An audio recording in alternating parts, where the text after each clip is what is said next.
Olá, seja bem-vindo a mais um vídeo aqui no Papo Cristão. Eu me chamo Henrique e nesse vídeo a gente vai falar um pouquinho sobre José.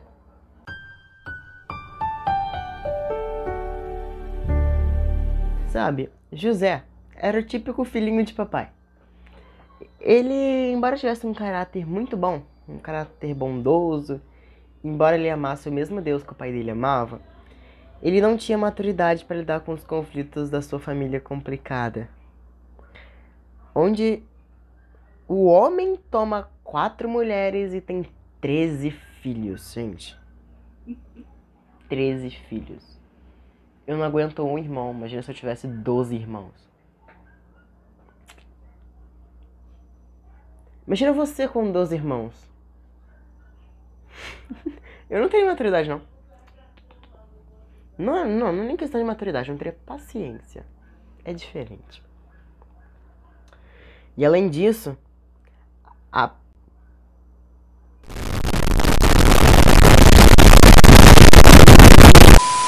gente, José era um filho tão predileto por Jacó que ele recebeu uma túnica. Cadê? Ele recebeu uma túnica que nem era pra ser dele. Que ele não era ele não era primogênito. Primogênito, isso era pra ser pro Rubem. Agora me explica. O primogênito é uma pessoa especial. Naquele tempo era uma pessoa muito especial. Porque, ó, é o primeiro. Pá, tem que ganhar os melhores presentes, tem que ser o herdeiro, tem que ser aquilo, papum. Mas não. Quem ganha as coisas é o Rubem, o primogênito? Não. Quem ganha? José.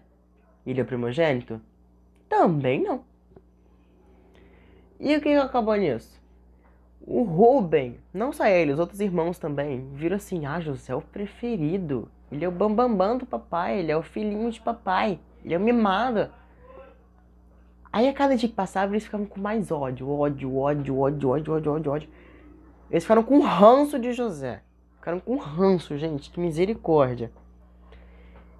Ele, José, estou falando de José agora.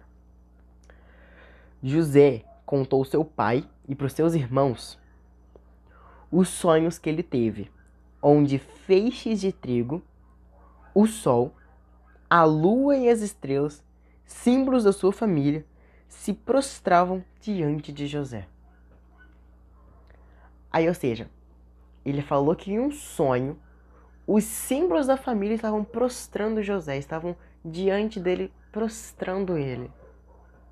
Imagina como Rubem, imagina como seus outros irmãos reagiram a isso.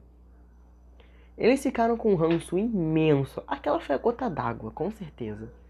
Não só com certeza, e realmente foi a gota d'água. Como ele não sabia, apesar de ter um caráter muito bom, como ele não sabia o momento certo de ter falado isso, ele falou no lugar e no momento muito errado. Por isso, a raiva, o ranço dos irmãos dele foi tão grande de uma forma que quando eles estavam a 70 quilômetros do pai e avistaram o irmão, José, né?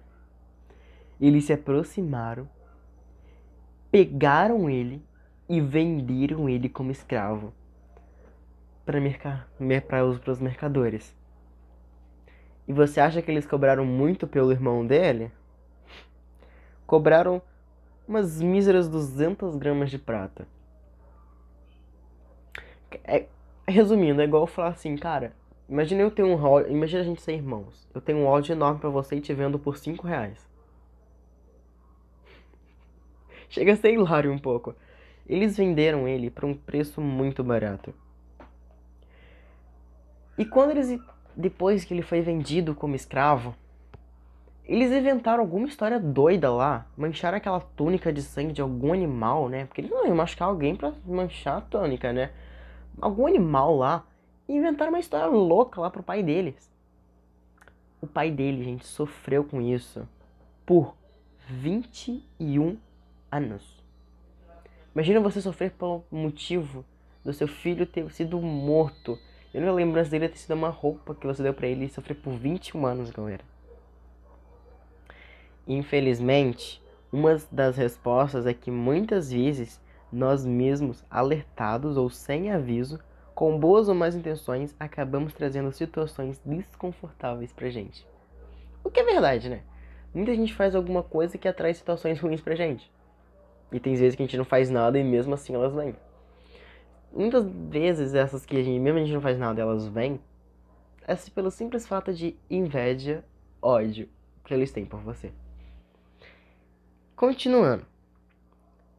Lá em Gênesis 39, de 1 a 4, diz: José foi levado ao Egito e Potifar, oficial de Faraó, capitão da guarda, egípcio, comprou dos israelitas, que o tinha levado para lá.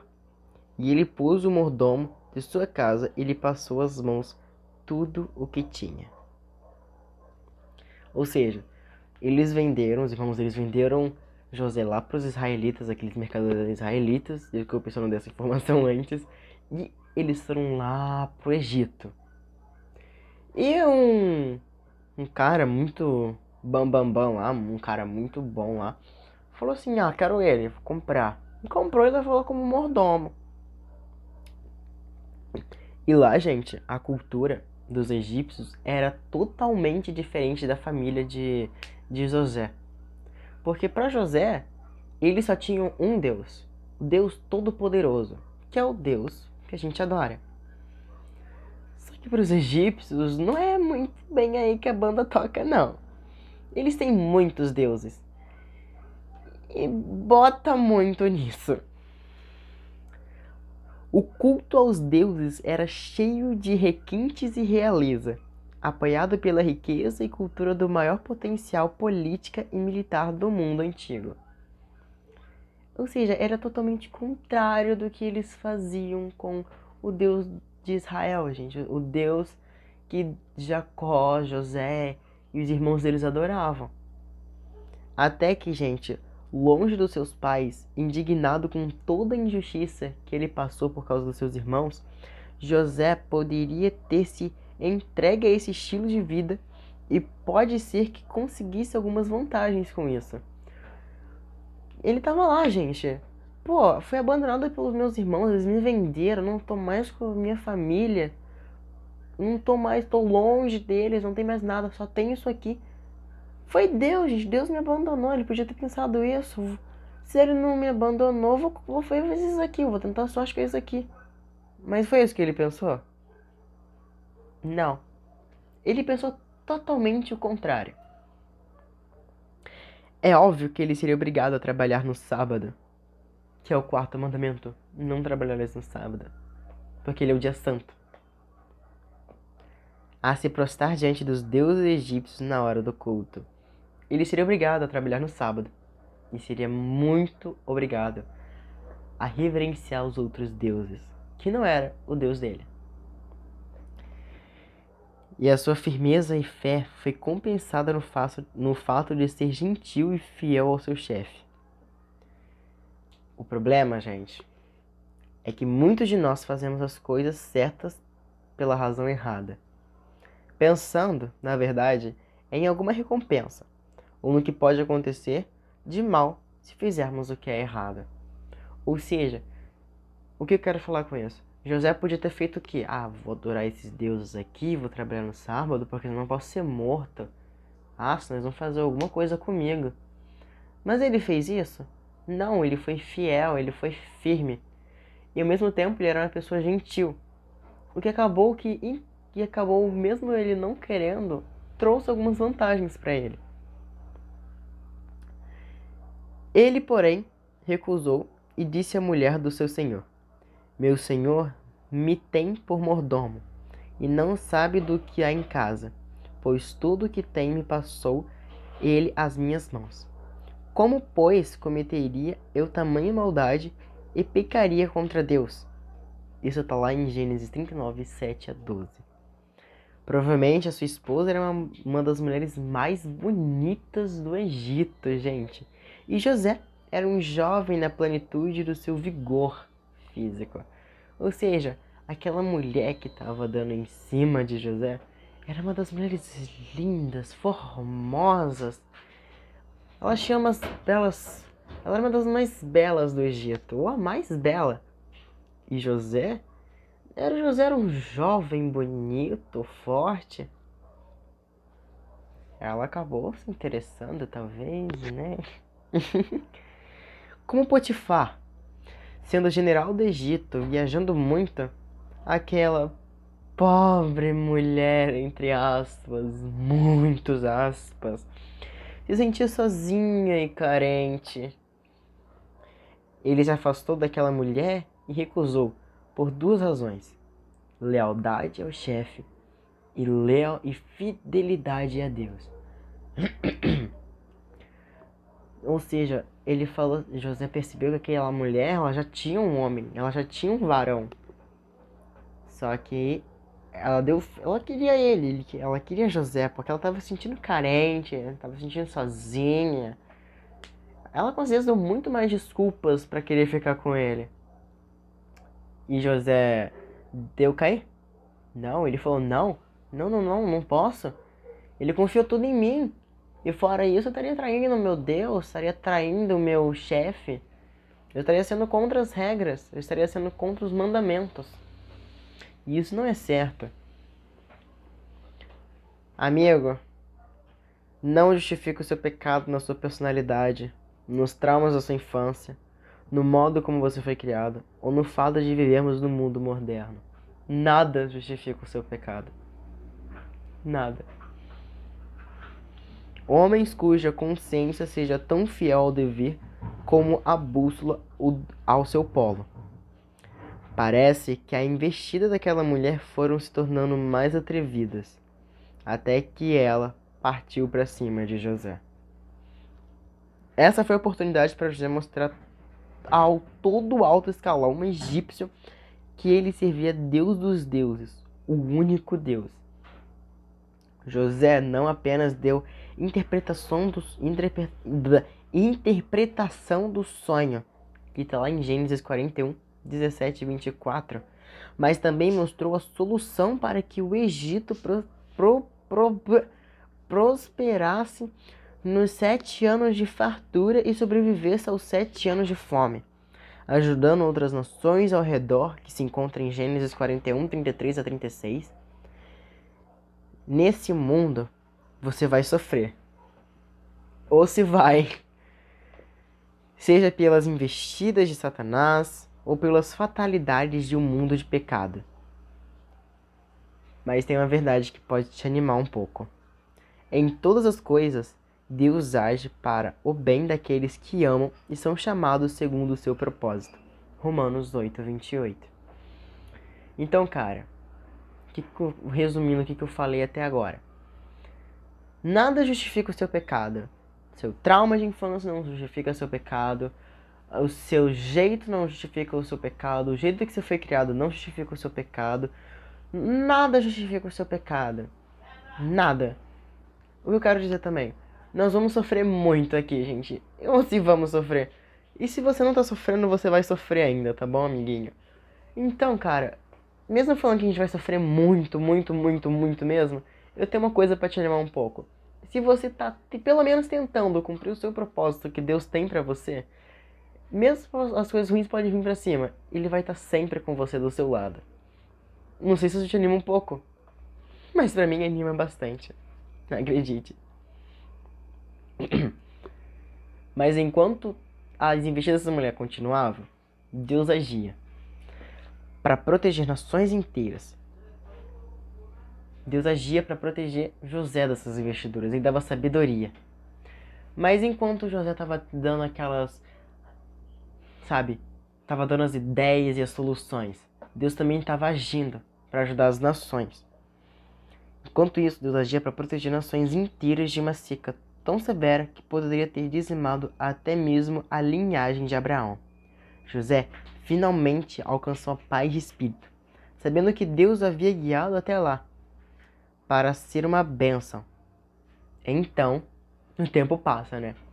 7 anos depois, já no rigor de seca, 10 homens se prostraram diante do governador. Nesse conflito, José se lembrou dos sonhos que teve aos 17 anos e entendeu que eles estavam se cumprindo. Gênesis 42, 7 e 9. Mas que sonho é esse? Dando um flashback aqui. Lembra quando eu falei um pouco antes que José teve um sonho onde todos os símbolos da família estavam se prostrando a ele?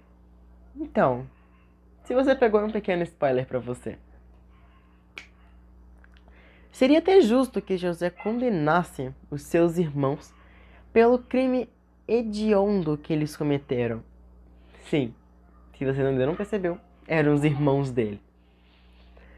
Aproveitando-se disso, José o submeteu a um terrível e longo teste de fidelidade, a fim de ver se eles haviam mudado. Para resumir a história, Judá viu o risco de ver seu pai amargar a morte de mais um filho. Benjamim, o filho mais novo de Raquel, diante dele, confessou a sua preocupação com o velho pai, diante da possibilidade de perder o irmão mais novo, e suplicou para ficar como escravo no lugar de Benjamim. Gênesis 44, 14 a 34. Jacó teve a oportunidade de beijar seu filho novamente e viver com ele no Egito até o fim de sua vida. José não era mais um menino imaturo de 17 anos, mas um homem maduro, sábio, alguém que insistiu em confiar e esperar em Deus, quando coisas ruins aconteceram.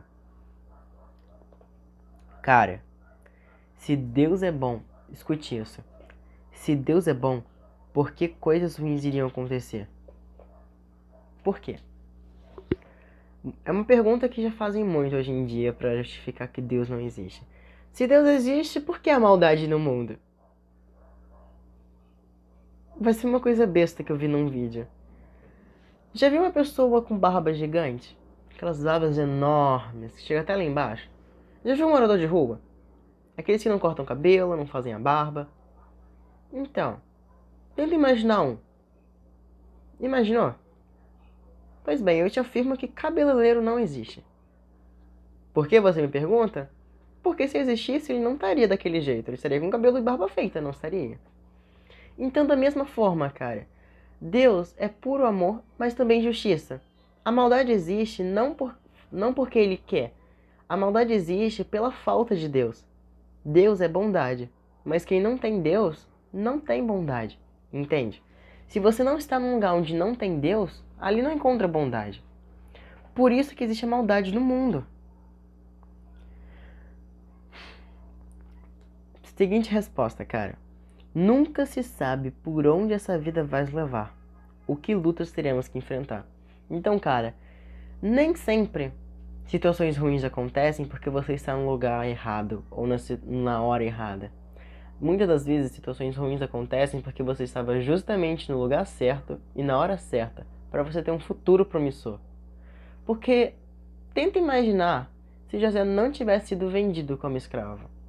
Eu não consigo imaginar o que teria acontecido nessa história. Provavelmente eles teriam voltado para casa, tido uma janta comum e seguido a vida. Mas o que foi aparentemente ruim, o que poderia ter estragado a vida inteira de José, a gente percebeu que teve um futuro promissor e que era tudo algo que era para ter se cumprido. Então, gente, nem sempre algo ruim é algo que você estava no lugar e na hora errada. Nem sempre. Às vezes você está na hora e no lugar certo para cumprir o seu propósito. Seja fiel até diante da morte, e eu lhe darei a coroa da vida. Apocalipse 2:10. Você vai precisar lutar muito contra a sua natureza pecaminosa, contra os conceitos distorcidos da nossa sociedade, contra as tentações de Satanás. Acredite, amigo, no céu, enquanto as suas mágoas caem pelo chão e as suas dores passam a ser apenas uma lembrança do passado, Jesus vai explicar a você o inexplicável e dar a recompensa eterna da sua fidelidade. Cara, vamos pegar José. Tudo isso que eu falei como exemplo. O que podemos retirar dessa história? Fidelidade. Em que momento José não seguiu conselhos de Deus? Em que momento ele não seguiu algo que Deus já falou antes? A mulher tentou ele. Deu em cima dele. O que ele fez? Ele seguiu a Deus, um mandamento que foi dito por ele mesmo. Ele podia ter abandonado Deus e ter seguido os costumes egípcios, mas ele não fez isso. Ele continuou resiliente diante de Deus e continuou sua obra. Até que o que era para se cumpriu, porque ele não fraquejou. Então, cara, assim como José, a gente tem que ser como ele. Pode vir situação difícil, pode vir pancada. Não é que possa vir, vai vir muita pancada. Vamos ser realistas aqui. A vida é um ringue, ela vai te dar pancada de todas as direções. E o único que a gente pode fazer, ou tentar pelo menos, é desviar e se apoiar em Cristo. Porque, cara, sinceramente, se sem Cristo tá difícil, imagina. Se com Cristo tá difícil, imagina sem, cara. Imagina. Então, cara, se você está em uma situação difícil, por que não. E você não tá com Cristo, por que não experimenta pelo menos estar com Ele pra ver? Pode ser que mude pra melhor, ou pode ser que o inimigo se sinta incomodado e venha pra cima. Porque. Bom, eu quero terminar esse vídeo com uma frase que eu vi uma vez. Que é: um ladrão, ele não assalta casa vazia. Assim como o inimigo não ataca cristão vazio.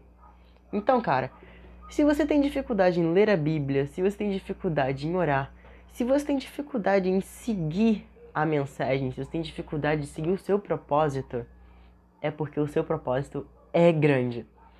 É porque o seu propósito tem um grande valor. Então, cara, pensa bem, você passou por tanta coisa até aqui, por que desistir agora? E olha quanta coisa você passou, por que não tentar de novo? Ou então tentar algo novo, estar com Cristo? Por que não? É um convite, um apelo que eu faço pra você. Só experimenta. Talvez você goste. Acredite, vai ser uma sensação muito nova. Algo que você nunca sentiu antes. Eu espero que, assim como o José, eu e você possamos nos inspirar e seguir em frente. Eu espero ter ajudado em algo. Até a próxima. Tchau!